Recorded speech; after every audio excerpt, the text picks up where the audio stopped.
As Nikon prepares to expand its mirrorless lineup, two cameras stand out as potential game changers: the Nikon Z8 II and Nikon Z7 III.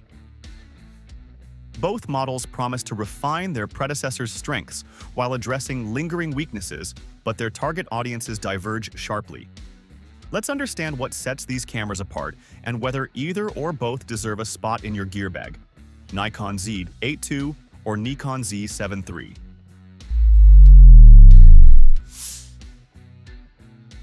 At their core, the Z8 II and Z7 III are defined by their sensors. The Z8 II is rumored to retain the 45.7 megapixel stacked CMOS sensor from its predecessor, a design that prioritizes speed and versatility. Stacked sensors excel at rapid data readout, minimizing rolling shutter in video and enabling blistering burst rates, traits that align with the Z8 II's hybrid ambitions.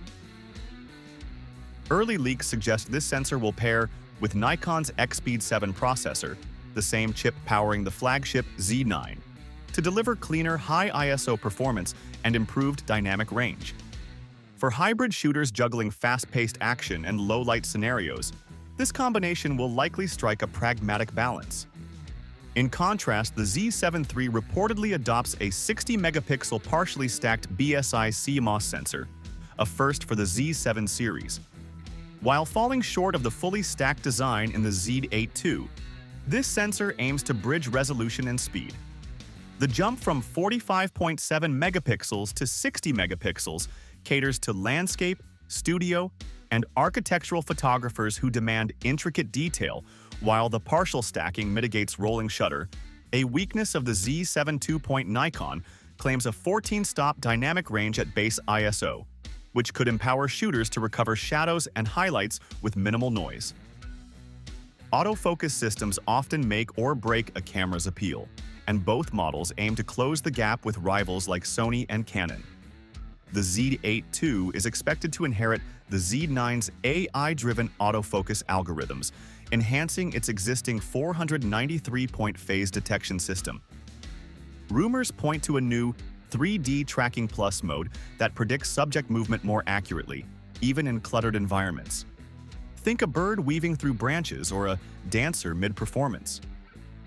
Videographers might also benefit from focus breathing compensation, a feature that automatically adjusts focus shifts during zooming, a first for Nikon's mirrorless lineup. For low-light specialists, the Z8 II's AF sensitivity is rumored to extend to negative 8.5 EV, ensuring sharpness in near darkness. The Z7 III, meanwhile, will reportedly share the same 4-9 3-point hybrid AF system, but with a unique twist: Focus Point VR. Borrowed from the Nikon Z7, this feature stabilizes the autofocus point itself when using telephoto lenses, reducing jitter during handheld shooting. While the Z7 III's tracking speed may lag slightly behind the Z8 II's, its deep learning-based subject recognition should match Nikon's flagship-tier accuracy. For portraitists and wildlife shooters, this could mean fewer missed shots due to errant focus shifts. Video performance is where the Z8 II and Z7 III diverge most dramatically.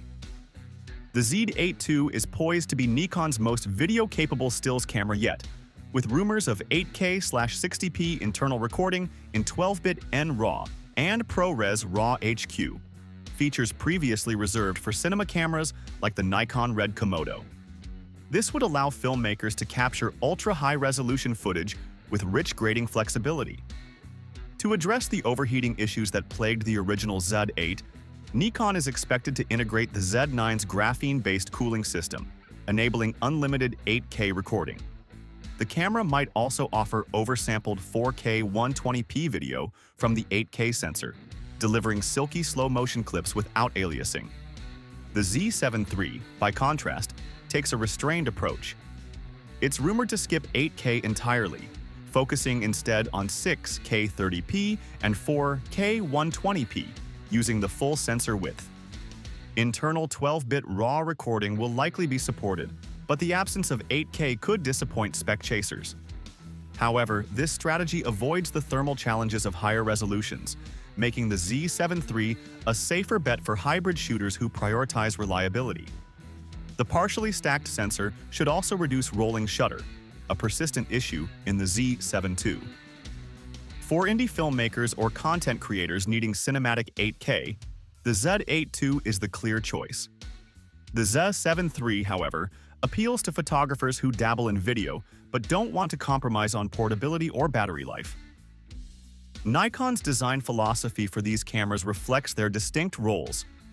The Z8 II is expected to mimic the original Z8's Mini Z9 form factor, with a deeper grip and carbon fiber reinforcements to reduce weight.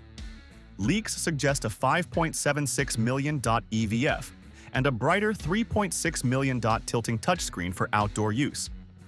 Weather sealing will likely meet IP52 standards, sufficient for light rain or dusty environments. Videographers will appreciate dedicated buttons for switching between photo and video modes, plus a redesigned joystick for smoother menu navigation. The Z7 III, meanwhile, retains the compact magnesium alloy body of the Z7 II, but upgrades weather sealing to IP56, surpassing the Z8 II's dust and moisture resistance.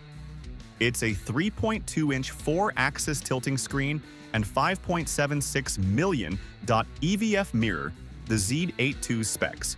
But the smaller body may appeal to travel photographers and hikers. Dual card slots offer flexibility, though the Z8 II's dual CF Express setup is more future-proof for high bitrate video. The Z8 II's stacked sensor and X-Speed 7 processor empower it to shoot at a rumored 30 FPS RAW, burst with full AF/AE tracking, eclipsing the original Z8's 20 FPS. A new pre-burst mode could buffer images half a second before the shutter is pressed, ensuring split-second moments aren't missed. Battery life, a weak point in the first Z8, might see a 15% boost to approximately 500 shots per charge thanks to power-efficient processing. The Z7 III, hampered by its 60-megapixel files, will likely cap burst speeds below 20 frames per second. However, its dual X-Speed 7 chips should handle 14-bit RAW files smoothly, and the 6.5-stop in-body stabilization will benefit handheld shooters. Battery life is rumored at approximately 680 shots per charge, a modest improvement over its predecessor.